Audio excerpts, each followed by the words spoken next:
welcome to another reaction of the four Fab Fatties. They're just called the Fab Fatties now, but at the time of this video's creation, they were still the four Fab Fatties, and this episode was called Talk to Me Nice. So we're gonna go ahead and watch this. It's about 55 minutes long. We are going to get probably to roughly the 30-minute mark.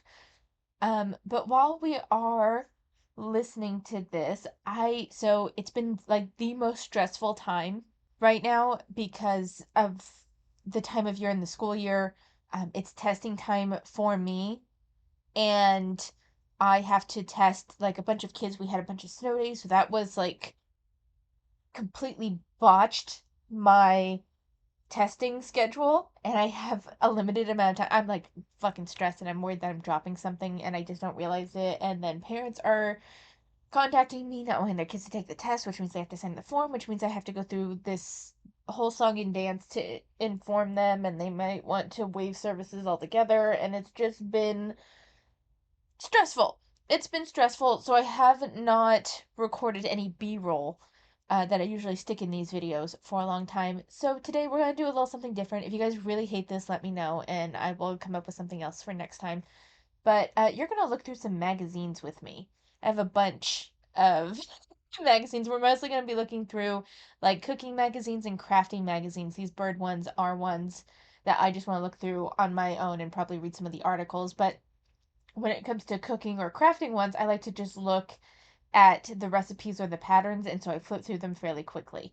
So that's what we're going to do while we are listening to the Four Fab Fatties podcast here.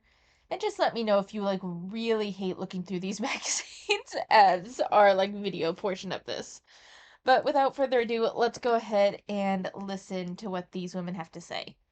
Hey everybody, welcome back to the Four Fab Fatties. I am Allie and this is Alyssa, Rebecca, Maria. Hey everybody. So we are talking about this week a viral post that we saw over the last couple of weeks, now that it is one of our, honestly, our favorite seasons because we do support the troops, and that is the Girl Scouts. The Girl Scout honor. About. Yeah, 100%. So we've seen a little post that's been going around. That's what we wanted to talk to you guys about today. And I'm going to read it for you, and then we're going to discuss things like we do. We're going to get down to it. Here we go. Let's go.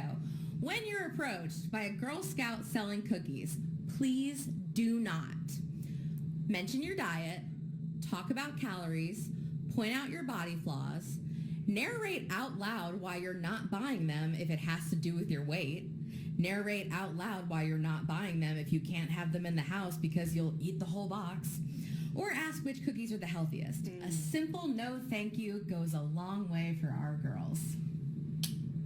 I mean, I think it's a fantastic post. Same. And I think it's way overdue. The fact that we haven't seen anything like that yet, I don't know. I think it... Like, what year is it? No, I know. I just think it's really impactful, and I think it's... For people who are not aware, I think it's a good way to be like, hey, check yourself. Your language matters. Like, let's honestly, let's talk about this, though. Like, why... Like, we know, right? The four of us know why this matters so much. But for people who might not know, why does this matter so much? Right now, especially, but just in the grand scheme of things as well. Yeah.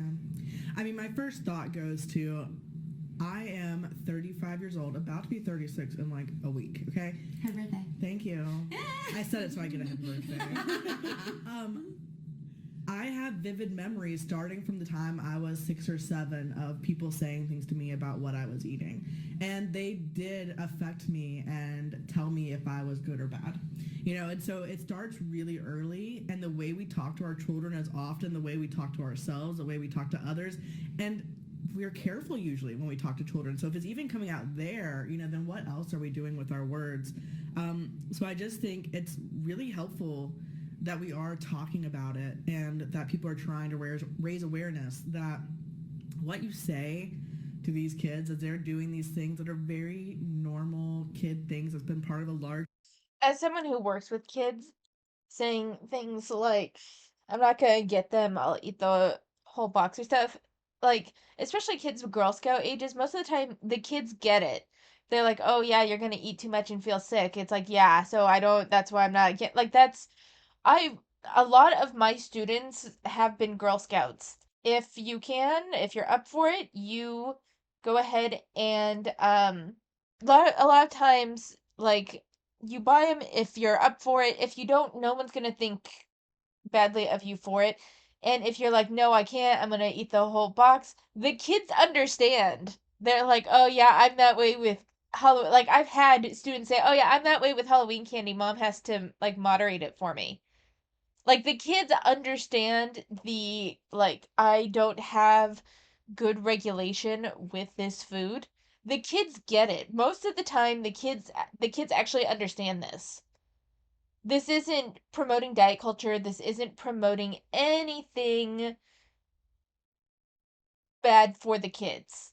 So I don't know, this whole thing about, oh, you should watch what you say around the kids understand moderation. Like, this isn't gonna give them a complex about it. And asking, if you ask them what the healthiest cookies are, that one's gonna throw them off. And I think I would not, I don't know anyone that's gonna ask what's the healthiest Girl Scout cookie, but that's the one thing that I don't think that I would ask the student, only because that's a question that they would not anticipate. And two, they don't fucking know, they're just there to sell the cookies. If you want the cookie, buy the cookie. If you don't want the cookie, don't buy the cookie. And if you say something like, I'm gonna, eat the whole box, I'm sorry, I can't, it's fine. It's fine. Like that, they get that. Asking them which one the healthiest one is kind of puts them on the spot when they're learning how to like approach strangers and like sell something. That's already kind of a bit anxiety inducing for them, at least a good number of them. So a simple yes, no, even if you attack on like an explanation or something, that's fine, but not putting whether you buy something from them or not on them is like the big thing. Like don't put them on the spot. That's not nice. That's not nice to do to the kids. But otherwise, like it's fine. The kids get it. Tradition for the Girl Scouts, it might stay with them, all right? And it is affecting them even in the moment, even if it doesn't stay with them till they're 35, still remembering what you said. Uncle Eddie, I'm thinking about you. Through They're not going to, unless you say something really just off the wall to them, they're not going to remember. I promise you, they're not going to remember. They're going to remember, hey, I sold the most out of anyone in my troop. They're not going to remember much in terms of like some offhand comment that you say, for the most part, as long as you're not saying it about them. That's the thing. Kids will remember things that you say about them. Kids are far less likely to pay attention to a throwaway comment that is not connected to them. If you said something like, "Oh no, I could never possibly eat the cookies, these unhealthy cookies the way you do," that's slanted enough that they'll, especially some of the older Girl Scouts, are going to pick up on that and maybe internalize that. That will stick with them. Something like, I would just eat all of them. I couldn't possibly buy some because I'll just eat them all in the house. Like they get that, and they're not going to think they're not going to internalize that in any significant way. through a lot of Shots fired. through a lot of reflection, I think people are surprised to hear that the first memory I have of like restricting food was in 5th grade at lunch. Like because I was so aware that my body was different. I was in elementary school and I literally took That's actually not that uncommon. We've had to have like interventions with the third grade girls because like they were refusing to eat lunch. They were only eating snacks during snack time and were refusing to eat lunch. Like it's something that is an issue. I'm not going to say that it's not, because girls becoming overly obsessed with their body image and their weight at a very young age is not uncommon, and it's not something that I want to see for the kid. I don't think children should be worried about their weight. I want children The only thing I want kids to think about in regards of food is healthy food versus unhealthy food. Why vegetables and fruits are better than cake and cookies, even though cake and cookies taste better, and why we should work on eating more fruits and veggies and less cookies. Like it's not a matter of saying, "Oh, you need to get to a point where you're not eating cookies anymore" or anything like that. I think that's ridiculous and not reasonable to say to a child. But I think that having kids work a little bit more towards understanding why we value some foods more than others would be beneficial and helps them in the long run. My lunch and would throw it out and just to pretend like I ate the whole thing. Right? Like that's so young. Like I think about that now. Like you're a baby, and I had already had a concept and an idea that my body was not good, and I needed to fix it and change it. Okay, so were any of us in Girl Scouts? Yeah, I was. Anybody? I made it to brownies, aka the first round. Same. I also only made it to brownies, and you were? I made it to 6th grade, and I don't know what that is. Okay, damn. I stopped when I went to middle school, but my mom was our Girl Scout troop leader, and we kind of had a lot of fun. We did cool things. I got scared when we went to camps, but I do remember we had this like spaghetti dinner where you couldn't use your hands and you couldn't use any silverware. That's fun. Maybe it just wasn't silverware and you could use your hands. I hate everything about that. Apparently that's a There was like an open thing for Girl Scouts once when I was really young, before I was homeschooled. And I remember liking it to a certain extent, but I wasn't good with my peers. And I wasn't pushed to be good with my peers. So it just never worked out for me.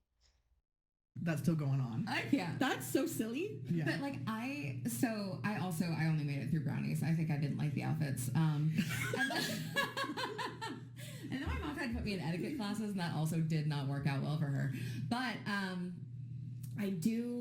I remember like being even that young. Like, how old are you when you're in the brownies? Who knows? But like being that young and thinking about some of these things, like having grown women tell me like, oh, I can't, I'm not being bad this week, right? Honestly, like I've heard things that I found a little, I don't know if I want to say concerning, but something that's more worth monitoring than what she's mentioning. Like I've heard kids as young as kindergarten talk about their classmates being boyfriend girlfriend. Like I don't think that it's that serious. I don't think they have a full understanding of what that means.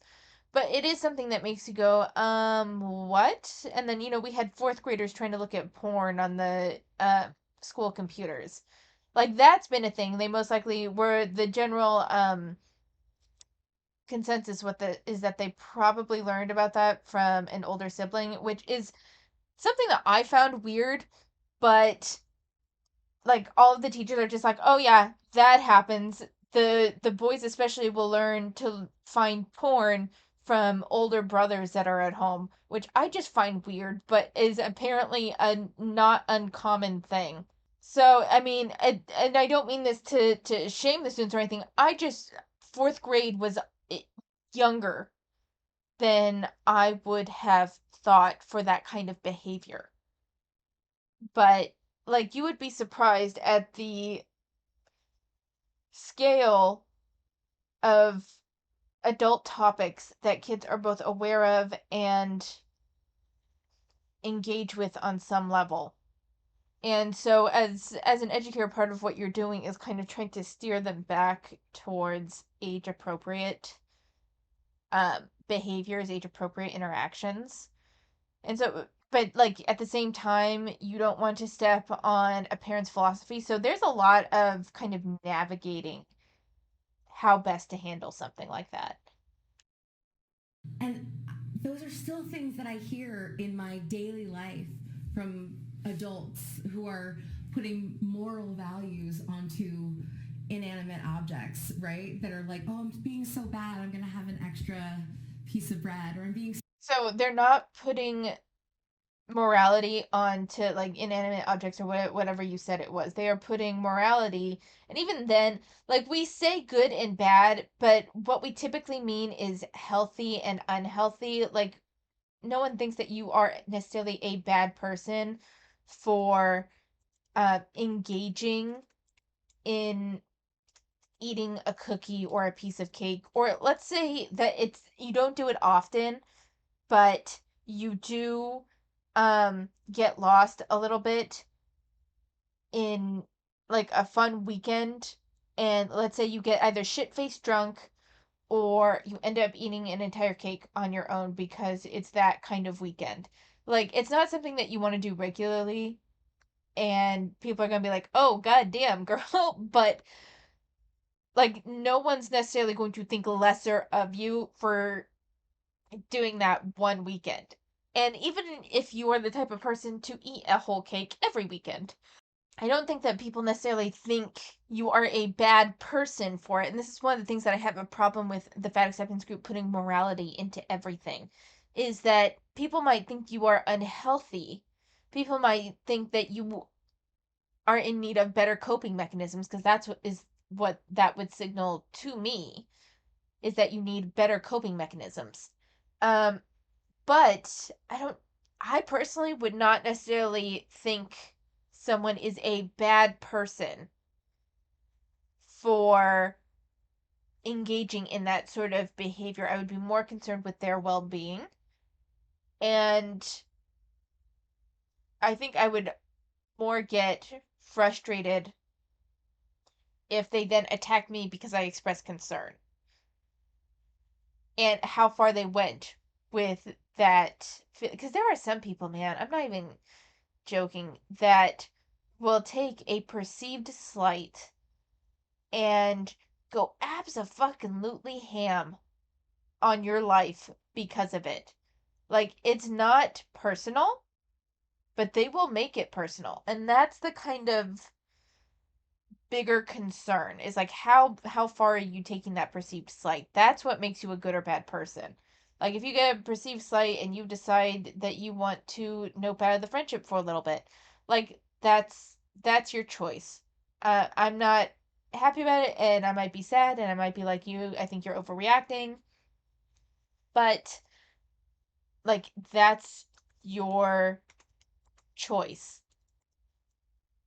It's if you take this perceived slight, you get offended by it, and then you proceed to go on a smear campaign saying that I body shamed you about how you choose to live your life, and you spread that to all of the friends, all of like any mutual friends. Some people can take it like insanely far and be like, I'm gonna contact your job. Like some people can get fucking nutty. And that's what makes you a good or bad person, is how far you take it. Do you like rage about this on social media, naming names for no fucking reason because of a comment or an expressive concern? And then you try to twist that into somehow that person being a bad person. That's what makes you a bad person, not the fact that you overate. It's how you react to people expressing concern about your overeating. So bad, I'm gonna get cheese on my sandwich today. We're being bad, but bad. What? What? And so that's why I think this post is so cool, because it's literally like this is the first time I have seen really the general population take a little bit of responsibility for the way that we're talking to at least the younger generation, maybe not us, but like the younger generation, and say, hey, maybe we should be a little bit more careful about the shit that we say to them, right? I don't know. I feel like there's thoughts here. There's thoughts happening behind those doe eyes. The whole idea of like adding morality to food really gets me. Like, I've been through stuff with a dietitian. I know you have. And a lot of the messaging is that you ate today. Like, congratulations, you did it. Like, why are we assigning all these things? But not only that, but like, if you just think about the food pyramid and all that nonsense that we were fed for so many years, like how many breads were on there? But then you don't want me to eat the breads? I'm so confused. And then you wonder why so many of us have struggled with nutrition. Like, it's really not that deep, it's not that complicated, and again, I just have to reiterate, saying bad is referring so in English, I mean, I think you all are native speakers, but it's clearly not getting through. You guys are thinking a little over literally about the language that's used, given that uh English is has like an insane amount of double meanings and slang and things don't euphemisms, like there's a bunch of different ways to say the same thing in English. I can't say for sure other languages. I'm sure it exists to a degree in other languages, or it could exist a lot in other languages. But in English, like you can say the same thing 30 different ways, all depending on context. If someone phrased it as "I'm going to indulge today and get cheese on my sandwich," would you feel the same way? I mean, they might. But that's kind of what it means. Like if you say, um I'm going to be bad today, it's because you've been really good about staying on your calorie level, about eating healthy and stuff. And cheese again, like that's I think that's they purposefully chose extreme example of "I'm going to get cheese on my sandwich," which some people I know feel that way, like, oh, that's a real treat to get cheese on their sandwich. For a lot of people though, that's not the case. They just like if they like cheese, they'll work that into their calories or whatever, and they don't necessarily think about it. But for those that are on a particular type of diet, that might that might be like a treat for them. And it's one of those things where it's like, how about you just don't judge how other people live their lives? Like, genuinely, I can see from all four of you that you guys indulge in high calorie foods, or at the very least, eat a shit ton of food. It's going to be one or the other. You either eat an absolute shit ton of food, or you eat primarily high calorie foods. That's the way it is. You can see it on your body. I'm sorry that you don't like that messaging, but that's the truth, is that it's one or the other. You're either eating like an absolute shit ton of healthy-ish foods, or you're eating a lot of high calorie foods, or like a moderate amount of high calorie foods, which it sounds like moderate. I feel like I'm getting lost in the weeds here. You guys are clearly eating maybe primarily, I guess I should say, primarily high calorie foods or an absolute shit ton of healthy-ish lower calorie foods. But regardless, you're taking in too many calories for the energy that you're expending. That's all that is. That's all that means. That's all we mean. That's all that is. And like, none of it makes sense. It's always flip floppy, and then so many of us struggle, and then we're like kicked for it. Like, well, why don't you know? Why don't you know what to do? Like, maybe. Because, and I can tell you why they don't know what to do. They don't know what to do because they want an all or nothing thing, and that's not really the key to being both happy and satisfied with the food that you're eating. For a lot of people, and it varies in degrees. That's another thing, is that what people need in terms of variety, in terms of healthy and unhealthy balances, varies from person to person. I can do really well eating healthy all week, but I need at least some sort of treat on the weekend. Or like my big thing is my Friday meal.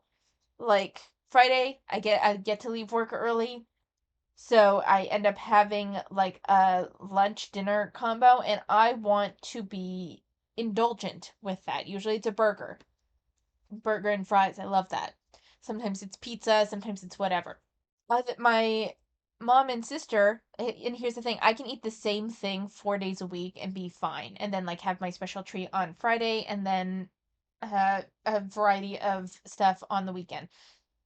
My mom and sister can't, like, the idea of eating the same thing 4 days in a row is awful to them. They hate that idea. They can't stand it.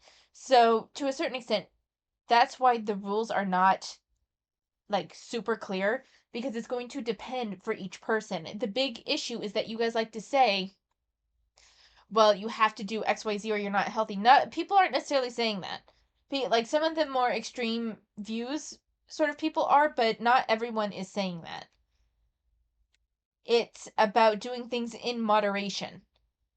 It's about finding something that works for you to be healthy. But it seems like when you guys talk about food and stuff, it's either you get to eat everything you want all exactly when you want it all the time every day, or you're starving yourself and you're not allowed to eat any of the good food that you want. You're not allowed to indulge in anything because you're fat and that's what people view. Like, you get out of the black and white mindset and you would be surprised at how easy it can be. Again, I'm not saying that it's 100% easy though. I'm not saying that, oh, it's super easy to just take care of this. Like, there is a level of learning that has to go along with it, and you have to find that balance, and that can take a couple of fucking years, and it's annoying. And like, I'm not saying that it's not annoying, and I'm not saying that it doesn't have moments of being very difficult. But eventually, the more you do it, it's like a skill, like everything else. The more you do it, the easier it gets. Because it's been mixed messaging for years, And literally decades. It's mixed messaging because whatever diet concept they're working with has to function in a certain way, and it really promotes this like all in or all out mindset. That's your mindset. That is your issue. If you are going by every fad diet where everything is all in or all out, that is your, but you got, women are in your 30s. I am, I believe, younger than most of you. And I've been able to figure out that you take core concepts, adding more fiber, adding more protein, eating more veggies, drinking more water, and you figure out what's going to work for you. I cut out soda every day but Fridays and occasionally a weekend day. And that's really helped me. And my weight has been easier to sustain now that I was drinking Diet Coke, and there's something about drinking the Diet Coke with the artificial sweetener or whatever that made me crave sweet things more often. It also really improved my sleep to cut out soda. But maybe cutting out soda doesn't work for you. Maybe for you, it's having a lighter lunch, or maybe fasting through lunch or fasting through breakfast so that way you have fewer meals where you are expending calories. Everything works for different people, and you can 100% take bits and pieces of different diets and Frankenstein it together into something that works for you. All right? It That's perfectly reasonable, perfectly natural to do. Of like you must be doing all of these rules, and if you mess up at all then you're all the way out. Right. And that's where so many of us have gone on to like yo-yo dieting and so on. But it also just makes it hard to like come to peace with any kind of food. And the thing is like we like to say, oh, the bigger kids, they're the ones eating all these XYZs. No, because you know what? My household that I grew up in, my dad was diabetic. We didn't have any carbs in our dinner. If so, it was a little potatoes and veg-all, or canned veg-all. We did not have breads. We had like Snackwell's cookies, you know. Meanwhile, my friend who was in softball and stuff, her family had dessert, like homemade dessert every night, you know. And I think about like, okay, so my biggest Girl Scout memory is actually that my dad would buy Girl Scout cookies and he would put them in the top of his closet. Now, that's not necessarily to keep us from eating it because he thought we were big kids or anything.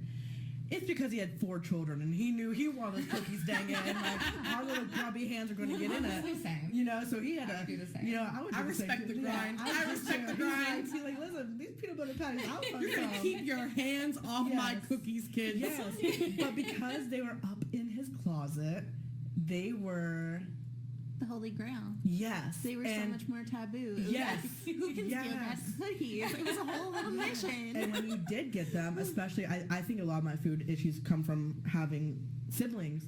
Because when we did get it, siblings and not enough of food, because I still very much like feel like I don't have enough and I overbuy so that I don't have to not have stuff, is when it did become available, if you didn't grab your share then, your siblings definitely were, and like you weren't going to get any. So then whenever we could have it, of course we wanted it, and of course we'd be so overly excited. And I'm just like, if that food wasn't like bad sometimes and good sometimes, and you can't have it now but you can have it then, and you know, only like this prize thing that again was made taboo, it would just be such more of a neutral item for me versus it's really packed.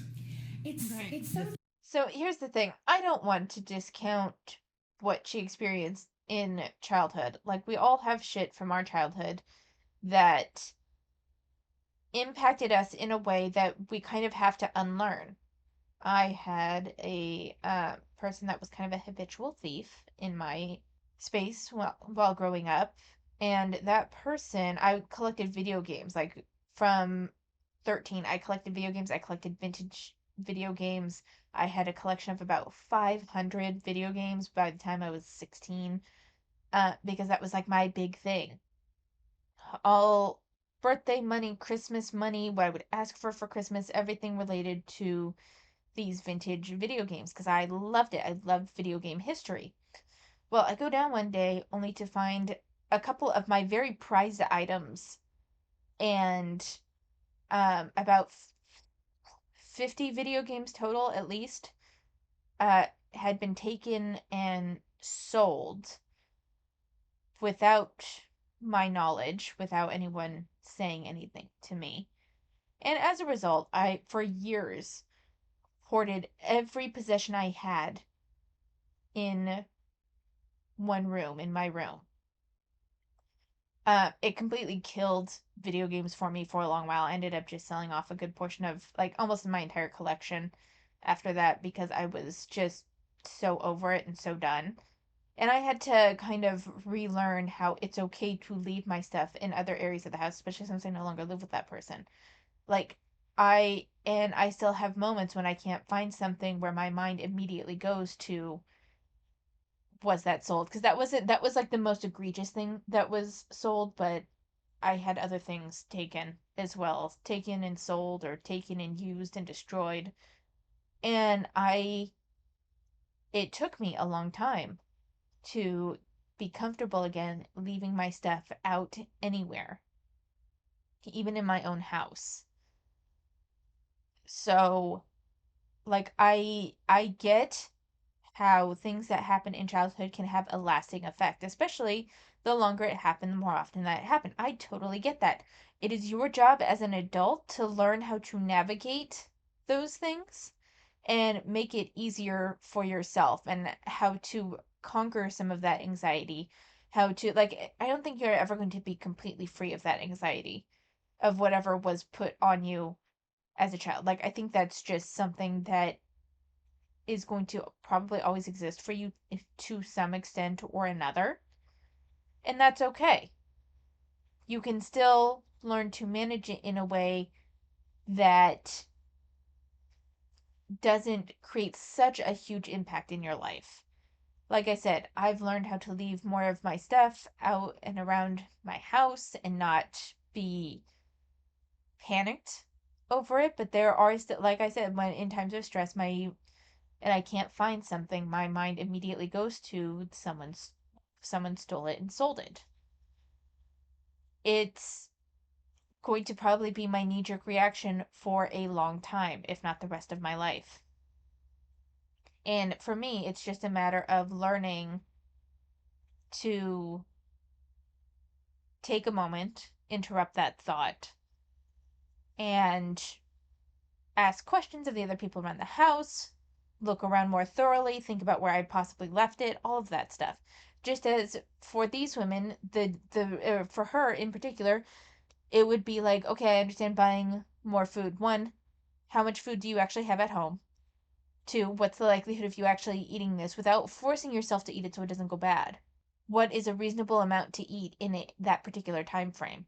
It's about kind of interrupting those thoughts and working through it. Like, that seems something that would be therapy worthy to me.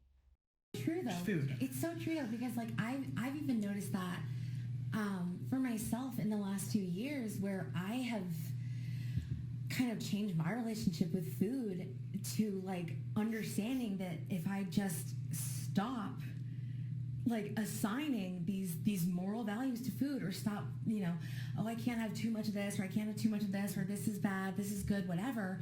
Like I I've noticed that things that I used to quote unquote binge on or pig out on or whatever they'll say, right? I now am like I can keep, an entire pack of Oreos, right? And just grab, two because they taste good, right? And it's not like I feel like I have to eat the whole entire package at once because I really shouldn't have these. So let me just get through these super quick, like they were never here. And it's funny, I don't understand that thought process. Let me eat through them really quick like they weren't here. You still ate the calories. And this is another thing that someone has kind of I've seen presented in a couple of different places, and I think it actually really works, is think of your calories as the day as like a bank transaction, right? You have so much in your budget. So if you want to eat the cookies, but realize that you have to forego something else. There's I think that that's probably the easiest place to start. You're not necessarily going to move to the healthiest food immediately, but you'll get kind of an idea of what you're eating, how much to eat, and how much you're willing to spend calorically, yeah. And then you'll learn to kind of trade in, well, I get more value for my money, or in this case, calories, if I eat this. Thinking of it as kind of a bank transaction has actually been very helpful. those similar experiences really do, like, you don't really, there's so much that goes behind, like, our eating behaviors and how we restrict things and like the psychology behind food. So I think it's really interesting to have those, like, almost different experiences but same perspectives at the same time. And then it's also what you said about like the food pyramid and stuff. It's so wild to me how, like, our whole lives, right, going to school, it's like, oh yeah, even this pyramid and this and this layer and this layer, and then you get to your what? You get to your upper 20s and it's like, oh, well, you can't have fruit because it's got too much sugar in it. You can't have this because it's like, this is from, Don't eat bread. this is, No, I'm sorry. Don't eat fruit because it has too much sugar in it. Who, like, you're listening to some serious dieting advice if that's what you're going for, because I've only seen that with like the really extreme dieters, like the people that promote unsustainable diets on like TikTok or something. Unless you're diabetic, not eating don't eat fruit because there's too much sugar is just dumb. The only person I've ever heard that couldn't eat fruit because it was too much sugar was my diabetic grandmother. That was the big thing, that she couldn't eat grapes because there was too much sugar in them. She couldn't eat a banana because there was too much potassium. Like, there are legitimate health conditions where that does apply, but for like the average person, don't eat fruit because there's too much sugar in it is fucking stupid. There's fiber in it, which slows the sugar absorption, and there's nutrients in the fruit. So that's fucking dumb that you wouldn't eat fruit because there's too much sugar in it. That's dumb to me. Barring like actual like specific medical conditions, that's dumb. from That would make you outside. fat. This came out of the ground, and this is bad for me. This is bad because it has too much natural sugar. Well, I mean, if we think about it, like, look at eggs.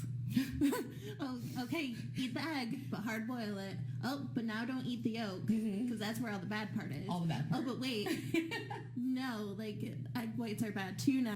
This comes from people generalizing studies on specific conditions. If memory serves, whether to eat eggs or not came from studies about cholesterol. So if you have your cholesterol's too high, there's something maybe with eggs that but I think that was found later to not be the case. I don't remember because I don't get super invested about something if it's talking about a condition that isn't an issue for me. There's no reason to get caught up in that issue if it doesn't relate to you. If you have high cholesterol, then yes, look into the egg facts. If you don't have high cholesterol, eat the fucking eggs. This to me just says that you guys look for a one size fits all solution for dieting, and it's just not going to be there. So if you try to follow every health advice tip, regardless of who it's directed towards, yeah, it's going to be overwhelming and unsustainable.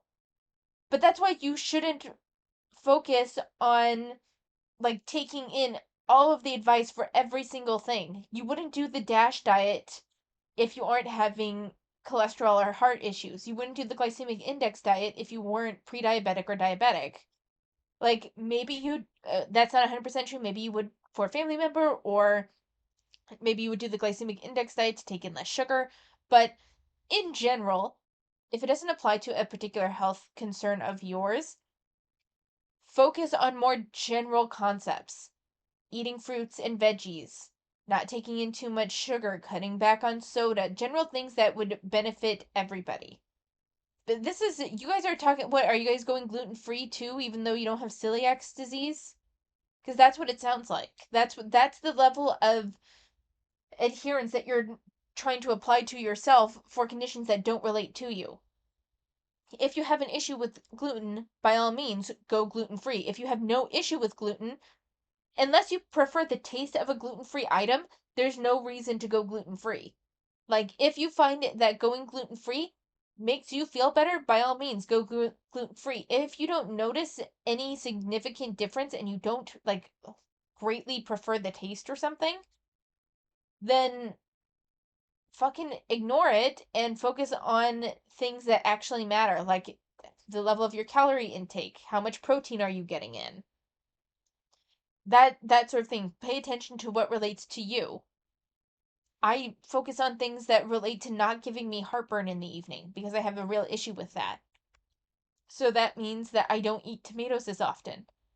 I don't eat tomato-based products as often, especially in the evening. Like, I'll do it in the afternoon, but in the evening I don't eat it as much because it gives me bad heartburn. It's the same reason why I don't eat bread after like 5 o'clock if I can at all avoid it, because bread will give me heartburn. So it's all about what applies to you. And we're 45 minutes in. I might actually end up cutting out a portion of this because I did have to pause and take care of some things. But um we're gonna keep going though until, so this might just be like a mega episode for you guys. So you should only eat the yolk. But oh no, just kidding. Like maybe you should Cholesterol just free, but actually need some good cholesterol. Right. Does this not sound insane? Does it not sound insane? Like, and then you walk through the grocery store and you see these, oh, fat free this and guilt free this. Okay. Did you know that guilt is not actually an ingredient? It's not. I don't know if you guys are aware of that, but like anybody who's like, oh, this is guilt free. Oh, I add it to all my meals. You know, A sprinkle of that, a sprinkle of this. A little bit of guilt. A little salt, pepper, a dash of shame, and a quarter cup of guilt. I like to add a little petty at the end of mine too.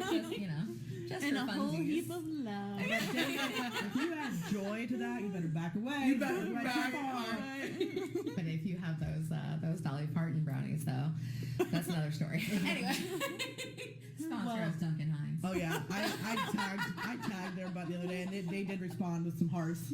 I know, like I love me some Dolly Duncan. You guys, we're soft launching our relationship with Duncan Hines right now. I am curious about kind of what were you made 2 points that I really want us to kind of branch off of. One is that like we're thinking about how we are starting to think about the way we talk about this with kids, and yet it's not necessarily translating to how we talk about this with adults, which is interesting. And that's always code for me being like, I hate it. And then I think the other thing is like, what are those early experiences we've all had as kids that start making morality equate with our food choices? Like, I'm curious how that started getting instilled in us, because I do think it's a lot from the people closest to us, and it's things we've heard, and again, sometimes we've only heard it once, but it was enough of like a shock to our system. So I'm kind of curious, like, what memories do you have where you realized food was being moralized and you started taking those on? I wish I could pull it up on my phone, and maybe we'll put something in the video or in the description. But there is a statistic currently that you can predict what a girl's body image is going to be based off her mother's body image. And it's a very high statistic. Well, that doesn't surprise me. The same-sex parent is always going to be one of the most influential markers of behavior and thought processes for children. That's like well known. So for that to for a girl's body image to be based off her mother's body image is not a far-fetched idea. That is the person who she spends the most time with in her formative years. So that's not surprising. And there are things where how you communicate body image to your child has to be done carefully. I don't know. It's just one of those things where it's like it's good to be mindful of how you might be influencing your child. But at the same time, I don't think that that means that you can't talk about dieting at all with your child. You just have to be very mindful of how you're engaging with dieting in front of your child. In my case, I don't think either of my parents have a good relationship with food. I think my mom has done a lot of work for herself, and she has started with one of those boutique gyms, but like she loves it there and she's so happy and she feels good in her body, and I love that for her, right? And it's not that she's lost weight or her shape has changed, it's just that she feels empowered in her body. So I think she's been working on that much later in life, and frankly I think a lot because her daughter started working on it. My sisters and I really pushed my mom to be like, why are you wearing clothes that our grandmother would wear? Like, you don't need to do that. Like, why are you hiding? Why are you, like, where, I do think it's our generation and maybe like the decade above us that are really bringing these conversations up, and the older generations are being pushed to think about these. They didn't have their peers to talk about this stuff with, so it's not surprising to me. Yeah, I think, as someone who has done a lot of personal reflection on like my journey and how I ended up here, and I think we don't realize how consistent the messaging is. And truly, I don't think we, even as people who are cyber aware, are always keyed into where the messaging lies. It is as simple as talking to an acquaintance who is in a smaller body and them talking negatively about their body. That is a jab. That is a message. Well, we talked about this when we were actually talking about the idea for this episode. We were in the car. Where were we driving to? We were driving up to Concord to go to Silico. Yes. Okay, so we were talking about this episode specifically, and we were talking about how, so in one of my previous lives, I was a realtor, and I worked with some of the most beautiful women in the world. I mean, they're absolutely stunning, right? But they also are, their bodies look very different than mine. They're considered a straight size, they're considered skinny, thin, whatever you want to call them, right? And this was kind of at the beginning of my like self-love journey, my body acceptance, all the loving myself stuff. I don't know where to start all that. And it became so apparent to me so quickly, like how I didn't realize like how often there would be at least one, if not several of them every single day coming into the office. Oh my God, I'm so fat today. I'm so fat today.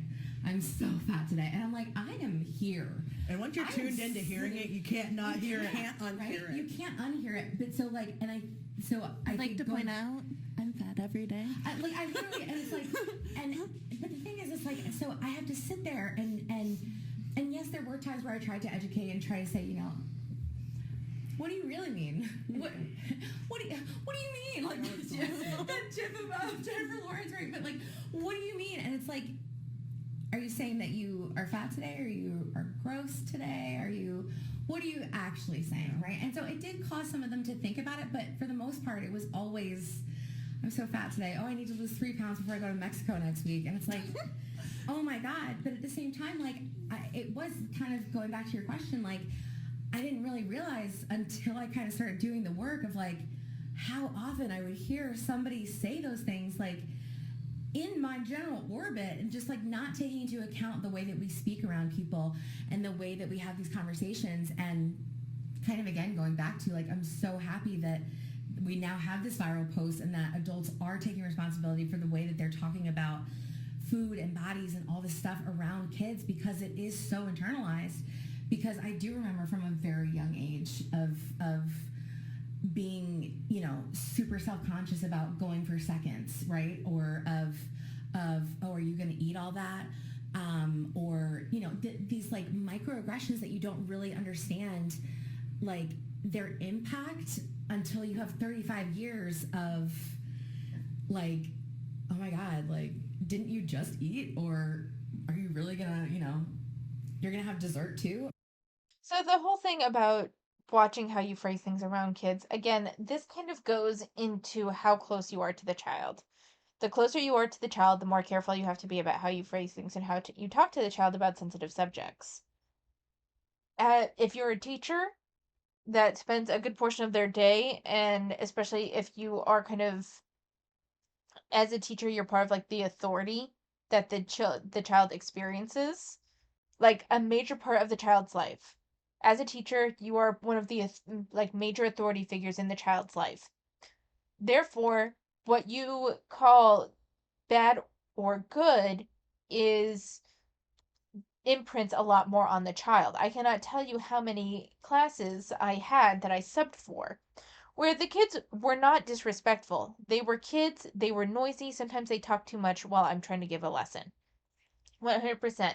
And I would express to them, okay, everyone, I'm getting very frustrated now because I'm trying to teach you something and you are not listening like you were supposed to. The kids would then respond, I'm sorry, we're a bad class. We hear that so much. They wouldn't say it like that. They like, I'm sorry, we're a bad class. And I said, you're not bad, you're just noisy. So if you guys can just quiet down and listen, it's all good. But they're saying, like, no, we're a bad class. Everyone says that we're a bad class. Everyone says that we are the worst class in the school. When you have authority figures telling you that you are bad for any number of reasons, yes, that is going to imprint on the child. If you are an adult, if you are, I guess it mostly comes down to authority figures. If you are an authority figure in the space, then you're going to have a higher impact on the child. If you are a parent, you're going to have a higher impact on the child. If you are have a closer relationship to the child, you're going to have a bigger impact on the child. Adults that say mean things to children that have no connection to the children can still imprint something on the child, but if that is interrupted by the other adults that mean more to them, it's going to have a lesser effect. So I think that this is one taking it to like the nth degree. It's not that adults don't have influence on children and how they think about themselves and how they think about the world. We absolutely do.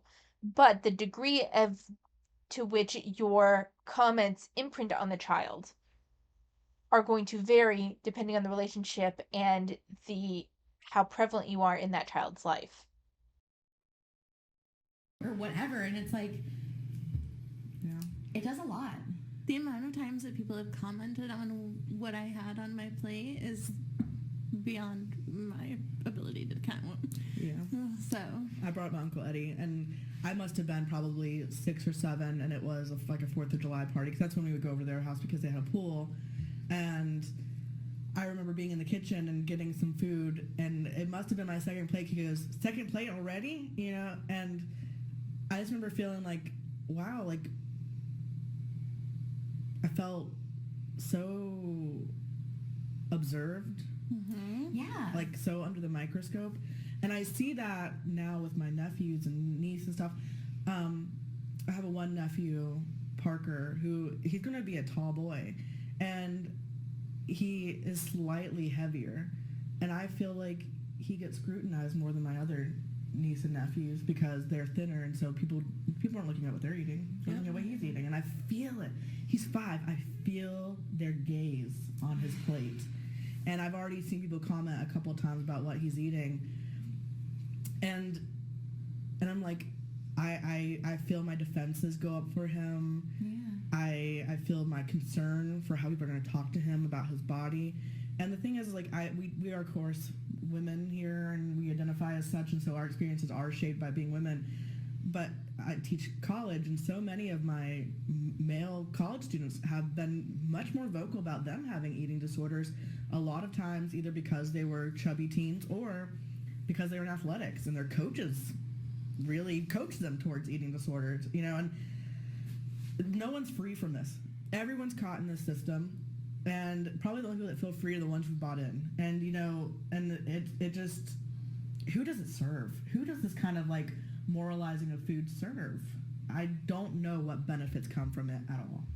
Just moralizing of our bodies in general, moralizing of food, moralizing of our looks. So if we're just gonna go down this road, we're just going to go down this road. There we go. This road real quick about moralizing food and moralizing bodies. And we're just going to play along with it for a moment. There's a couple of different ways that you can look at moralizing bodies and moralizing food. There's the kind of religious perspective in which in several religions gluttony would be seen as a sin. Most prominently it would be Christianity. um, Gluttony is seen as a sin, and overconsumption to the point of health detriment would be considered a sin. If we're talking more secular views, there's also the view of taking more than your fair share. People, and this is all like on a subconscious level. But there's this kind of idea of you're indulging in so much that it's showing on your body. And so it gives this impression, it does give it an impression that one, you can't really control yourself, so that says something about it as well. But I think you have to get pretty big before people start thinking that. Like, I think you have to get to like 300 pounds before people that would start to really like start to weigh, because at least in the US, because everyone's kind of overweight. But then there's also just the general, you're eating so much. And this is kind of how I feel about mukbangers too. It's like it's not quite a waste of food, but it feels kind of like a waste of food because you don't need that much food. And then with mukbangers, it's like we know you're not really eating that, so all this food ends up going in the garbage. But I don't know, there's just something about it that feels kind of like you're taking more than your fair share. They always talk about taking up space. That's another thing though when we're talking about moralizing bodies, is that follows along with that, is that you're taking up more than your general allotted space of anyone else. And that is entirely, whether they want to admit it or not, that is entirely their doing and entirely a result of their choices. And so that can frustrate people, that because of your choices, I'm now sitting here next to you on a flight and you're spilling into my seat. So I don't have that personal space because of choices you've made.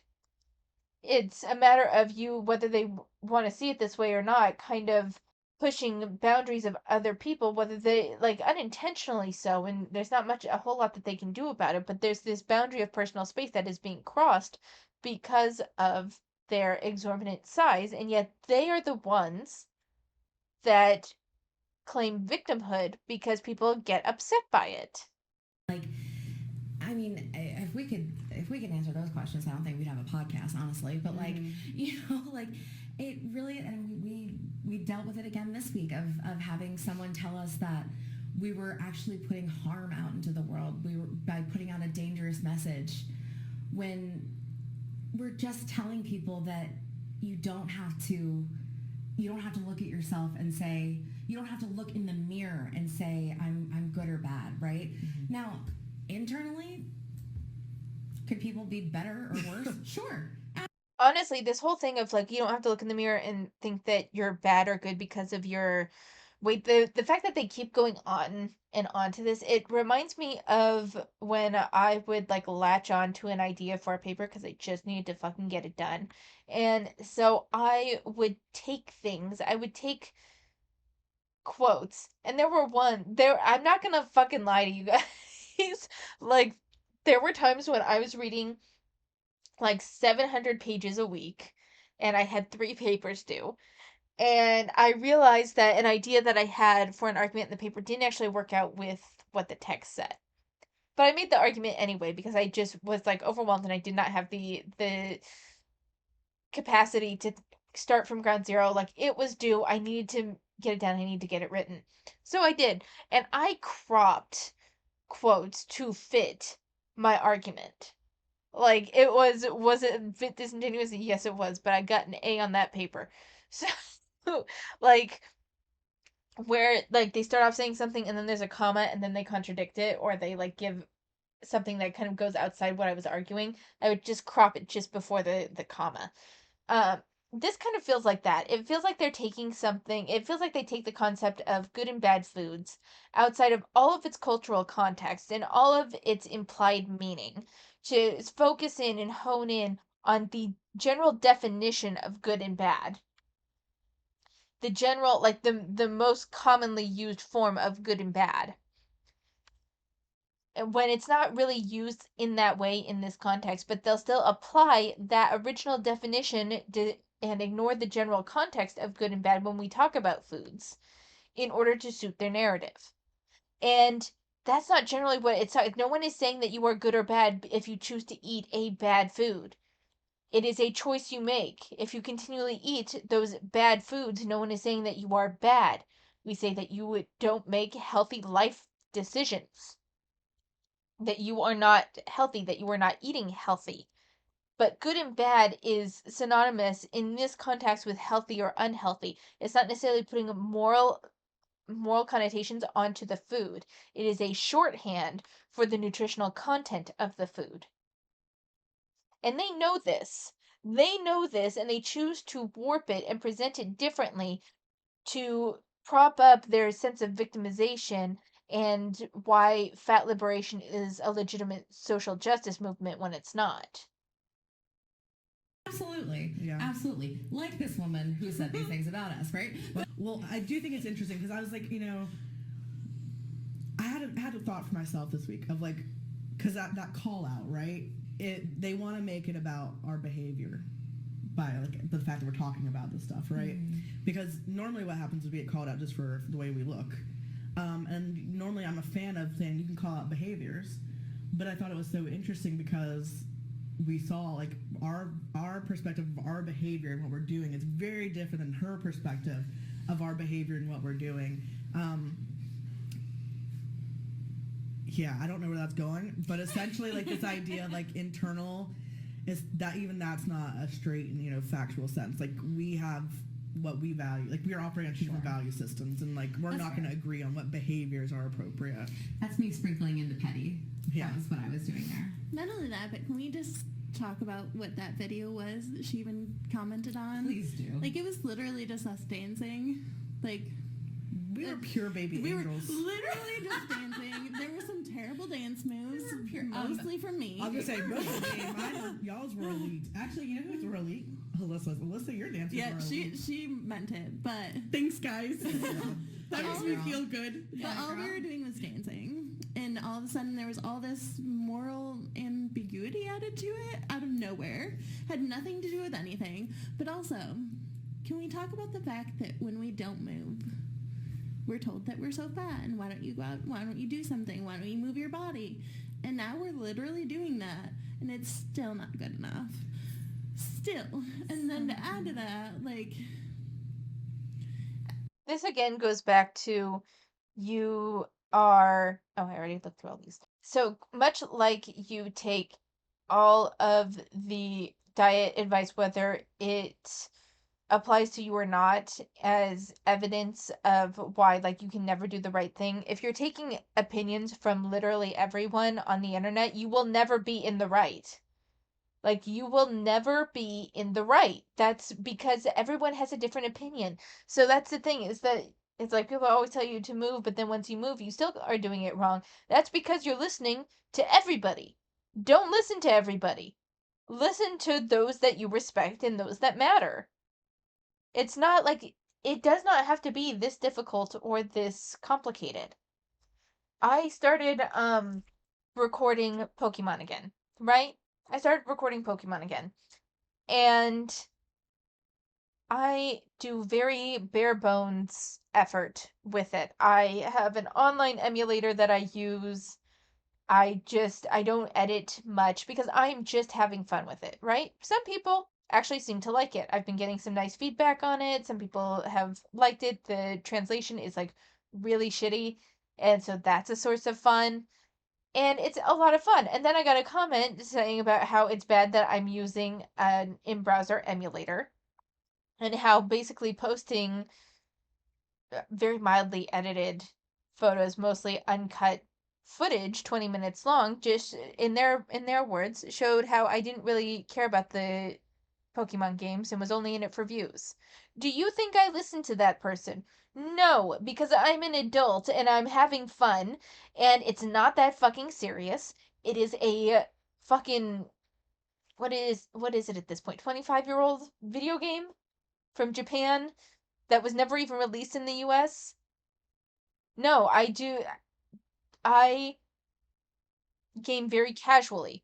And I've moved on to that. I've gotten away from the like game bros because it's toxic and you'll never make everyone happy. You just won't. Eventually you have to look at something and be like, what will I be satisfied with?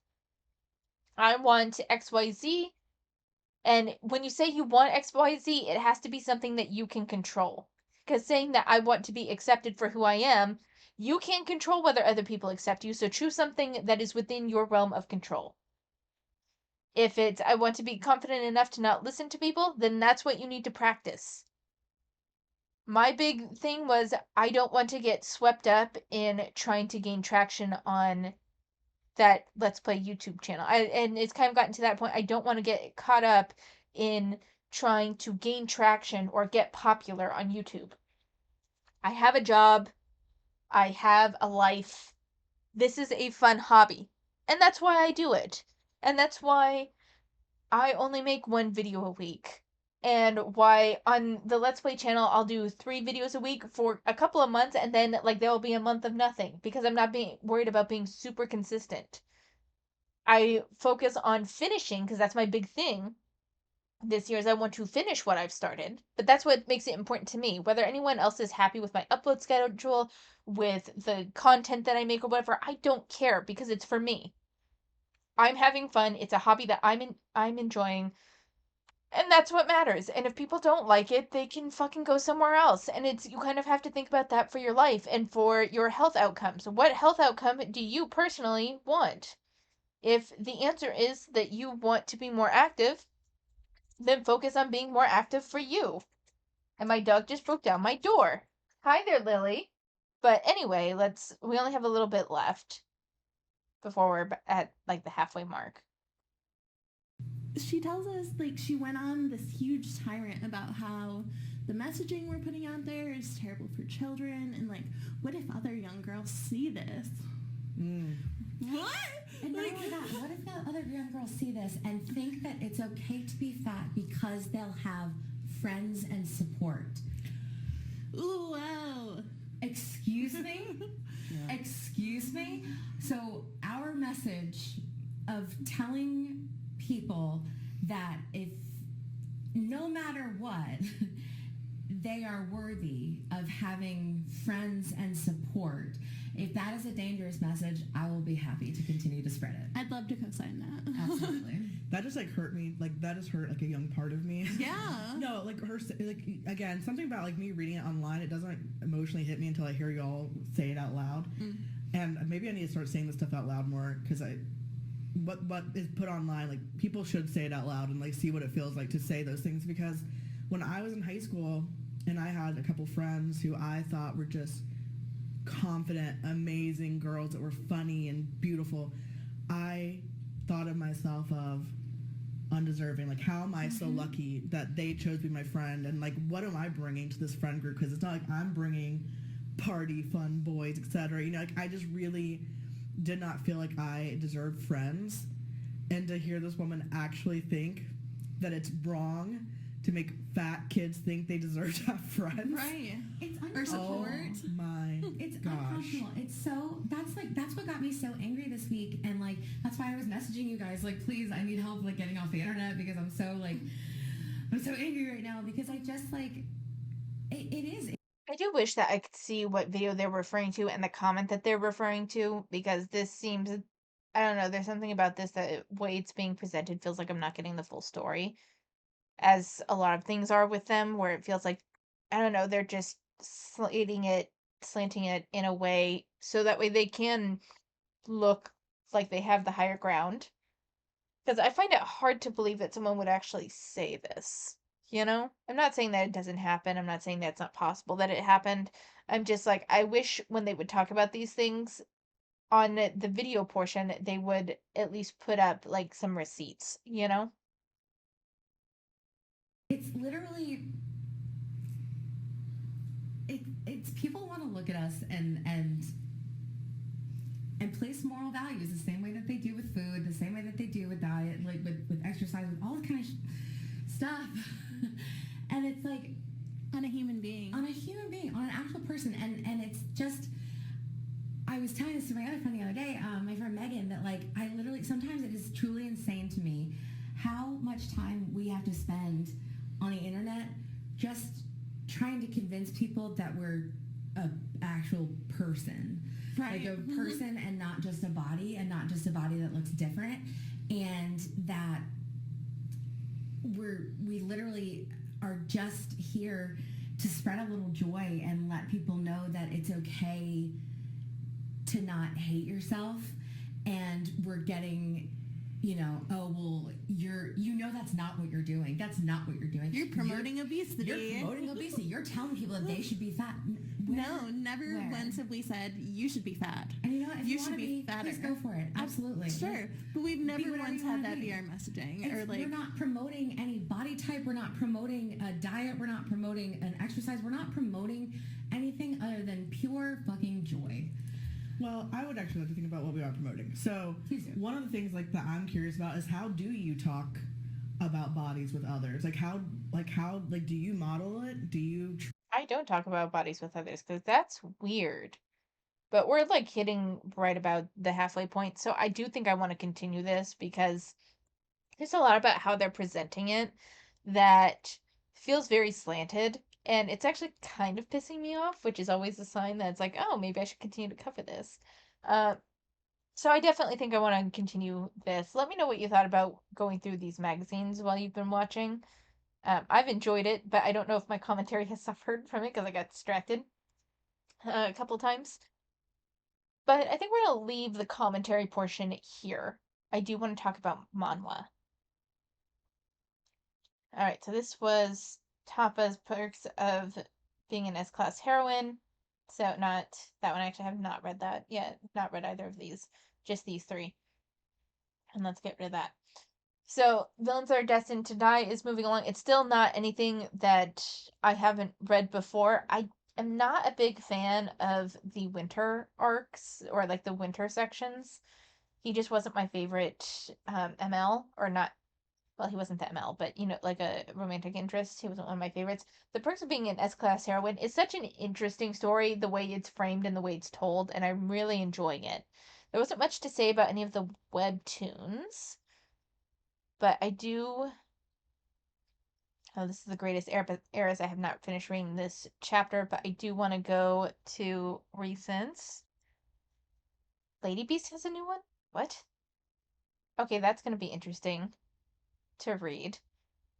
But most of these, like, I don't have. I bought like all of the chapters of Look Here, Demon Lord, and I've been very disappointed. This is one not a serious manhwa in the slightest. It is completed. That's part of the reason why I was like, oh, cool. I'm gonna buy all of the chapters, because I want to read it all in one swoop. I should not have done that. I should have read 5, because I would have figured out that this is not uh a favorite of mine by any means. It's very like surface level in terms of its characters, and it's more of a comedy kind of, but like an uncomfortable comedy. Like it wasn't meant to be a comedy, but it is a comedy sort of thing. I don't know. It kind of reads a little bit like bad fan fiction. So don't get me wrong. I don't hate it, and I'll finish reading it. Like it hasn't I haven't hated it so much that I can't continue reading, but it's slower to go through because it's not nearly as engaging as I thought it would be. Next up would be I Don't Want to Bed You. So I Don't Want to Bed You, I read 3 chapters. The first one is free, and then I had 2 tickets to just go ahead and read them. And I read, of course, the all ages version. But even in the all ages version, it's fucked up. So something that you should know, and I don't know why this is not loading. This picture is not loading. There we go. When it comes to this, our main protagonist here, her dreams are in the middle of being dashed. Like, she's not going to be able to participate in this thing that she's been working towards her entire life, right? And then she comes across this little elephant in the street, and while she's drunk, and sews it a little like cap for its nose, for its trunk. And as a reward for her kind deed, this I can't believe this is noted as first love and steamy. It's so he blesses her by making sure she will have a passionate romance with the most handsome man in the land. And the most handsome man in the land is a priest who has a vow of purity, meaning that he will never have sex. And even from the first chapter, it's basically revealed that she ends up raping him. And then that he is sobbing while she rapes him. Like, it's fucked up. It is fucked up. I will not be reading anymore. It bothered me quite a bit. But yeah, I saved this here simply because I wanted to share that. um but yeah, it's messed up. I don't have any plans of reading any further to that. It's already had sexual assault on a couple of different levels in those first 3 chapters, and it's uncomfortable. So not gonna read it, but that's about all I have for this week. Everything else is just kind of moving along from what I remember. Maybe I will take a look real quick. Oh, Behind Her Highness's Smile made some progress. Again, though, I really want them to show that she does not have the mind of a child, because it's really entering the point where he's gonna look bad if they don't make that clear. I'm loving The Remarried Empress as always, and One Husband Is Enough is just going down such a dark road. But other than that, I don't really have much else to say. So I think I'm going to end it here. This is going to be a mega video. I hope you guys enjoyed it. Thank you so much for watching. Take care of yourselves, and I will see you next time.